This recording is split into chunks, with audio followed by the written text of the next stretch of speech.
Hello from England. Today I'm on a train heading to Cambridge to visit a friend from my trip here 10 years ago.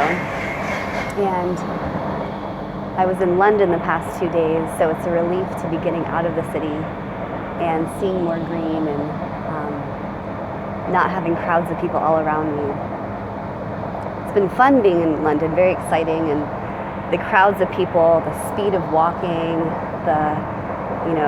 mind the gap, and all these double-decker buses and things remind me of my first 7 years of life growing up in Hong Kong, which was a British protectorate until 1997, which basically means that England twisted China's arm into giving permission for the use of its port for a 100-year lease.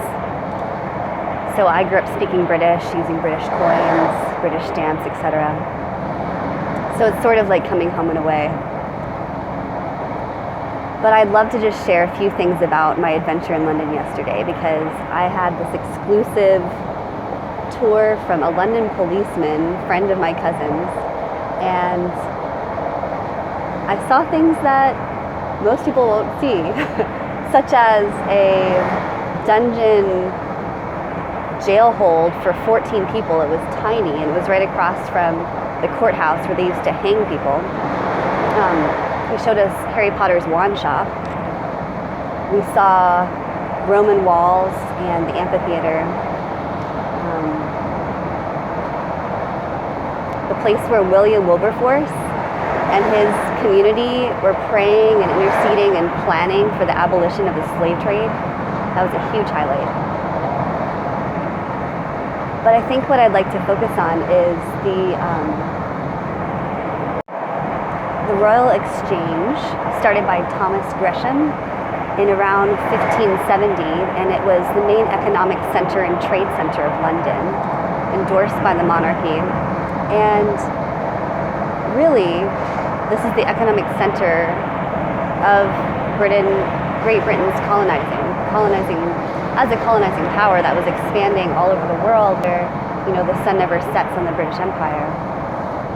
It was that economic center that fueled that movement.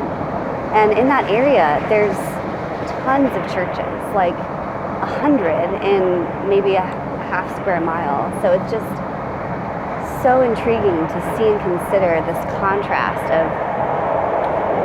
this drive after money and acquiring, and then also worship of the Creator. And even the inscription on the top of the building says, "The earth is the Lord's and everything therein."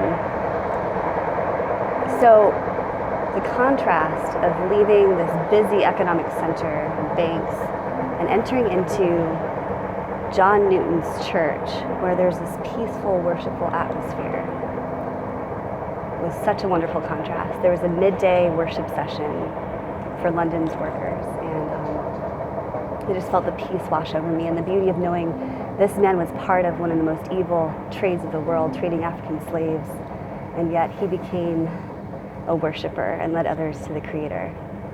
Anyway, I'm at my station, hitching, so I gotta run. Catch you later. See you on the voyage.